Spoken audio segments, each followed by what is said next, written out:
Hey everyone. Yeah, my Electric XP 2.0 finally arrived today. A couple days late. So far, just initially inspecting, just kind of looking at it. I've been with the bike for about a half hour, but gotten to this point, I have some more checkpoints to do. And of course, I'm going to be changing my tires out for the CST big boats and the Tannis inserts. But one of the first things I'm going to do is get in here and I want to inspect the controller and whatnot. All you have is 4 Phillips screws. Take these out and then very carefully remove the controller and the wiring harness. What I'm looking for is the wiring connectors. Ounce of prevention goes a long ways, right? And I just want to be, I want to do my due diligence, and hopefully this is showing you guys. Bike is brand spanking new, obviously has not been ridden. I haven't even fully assembled the bike or gotten things adjusted yet where I want them. So I'll have another video or another part to this here once I get the controller pulled out, and we'll take a look at the wiring together. Okay guys, we're back here. I got the controller pulled out right here. Got to be really careful. This thing is very tight packed, but it's not too hard if you pay attention. It just folds right back up, slide it in, keep very close attention to the alignment of the wires. What you're looking for though, you have a lot of connections in here. These all look pretty good, but these are the ones in question right here. These 3, a yellow, green, and blue wire. See these, matter of fact, I already tugged on the connections just a little bit, or not tugged, I wasn't trying to pull them apart, obviously. I was checking for their, tightness, making sure they were clamped securely. Because if they're not clamped securely in this housing, you can end up with the wires, shorting into each other, which is going to definitely cause you problems down the road. So this does seem a little bit better, the way the wiring is set up as compared to some videos I had seen with the regular LECTRIC XP bikes, the 1.0s.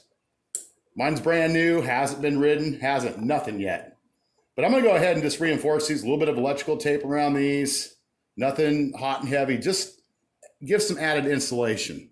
Because if they do short out, fuse together, you're gonna be dead in the water, with an error code of some type. So that's the skinny on that anyways. Then I'll struggle to put this one back in. Yeah, it works pretty good too. You've got to support your bike. Use like just a regular water bucket. It's like what, a 2.5 gallon bucket or something like that. Supports it up, perfectly. So, all right, guys, that's pretty much what I've encountered here in the control panel, in the controller unit. Everything looks pretty good, definitely. But I'm going to go ahead and take care of these, then get this thing popped back in and finish getting this bike set up, guys. So, hope you're keeping safe out there. Peace, and I'll see you on the next video. All right, guys, so I did get the tape put around those 3 connectors. Got it worked back in very carefully.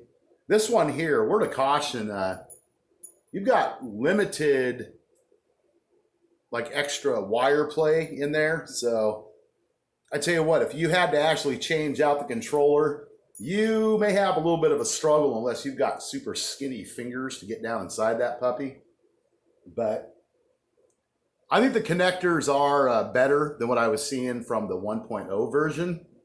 But there's definitely less wire play as far as having room to work on things. It took me a little bit of a struggle to get that little bit of electrical tape around those to just kind of reinforce it. But next thing I'm going to do is go ahead and take my battery out, obviously, inspect my battery.